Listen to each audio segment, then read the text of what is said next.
As the full-time whistle blew during Arsenal's pre-season friendly against MK Dons, assistant coach Albert Stuvenberg made a beeline towards Emile Smith Rowe. As the rest of the team headed down the tunnel, the Dutchman put his arm around the youngster and talked him through a series of tactical points. The work with the youngster didn't end there, however. After the match, the Arsenal physios led him through a series of sprinting exercises to improve his mobility. There's a considerable amount of attention being spent on the 20-year-old, not because they believe he is underperforming, but because they believe he can be special. Emile Smith Rowe first gained fame after his role in England's Under-17 World Cup success. Smith Rowe was a part of a very talented team that included other youngsters such as Jadon Sancho, Phil Foden, Ryan Brewster, and Callum Hudson-Odoi, many of whom have already made their presence felt in Europe's top leagues. Although Smith Rowe was limited to a super sub role, during the World Cup he still played a significant part in England's success. He scored in a group stage game against Iraq before coming off the bench to create a crucial goal for Ryan Brewster in the semi-final against Brazil.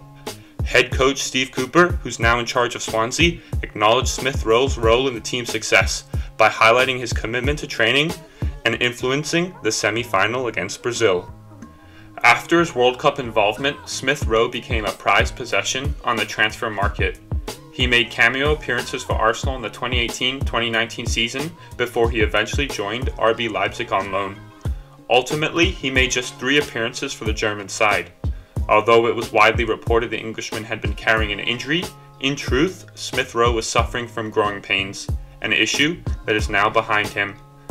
Last season, Smith Rowe would make a second loan move, this time to Huddersfield.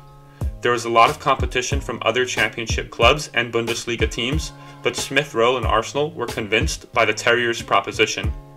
A key part of their pitch had been their commitment to play Smith Rowe in central areas, either as a number 10 or a number 8. Stepping down to the championship brought forth new challenges for the youngster. Huddersfield were involved in a relegation battle, and the league is known for its intense physicality. However, Smith Rowe shined in the league where many had expected him to struggle. He made 19 appearances, assisting 3 goals and scoring twice, including a goal against West Brom that helped save Huddersfield from relegation. Huddersfield coach Daniel Crowley credited the Englishman for his tenacious work rate, while he also praised his ability to embrace the physicality rather than shrink away from it. Arteta and his staff maintained contact with Smith Rowe during his loan. On paper, the youngster looks like the ideal Arteta player, both technically gifted and brave on the ball. The question is now, where will Smith Rowe fit in? The issue behind this is that the back 3 formation is no place for a central attacking midfielder. Smith Rowe played as a right winger against MK Dons, but this is not his preference. Arteta's tactical plan may have to evolve into a back 4 before Smith Rowe gets to play in his best position. No one around the club doubts his talent. The main question people ask regarding Smith Rowe is not if we will see him in the Arsenal first team, but rather, when will that be? Perhaps this season, maybe the next.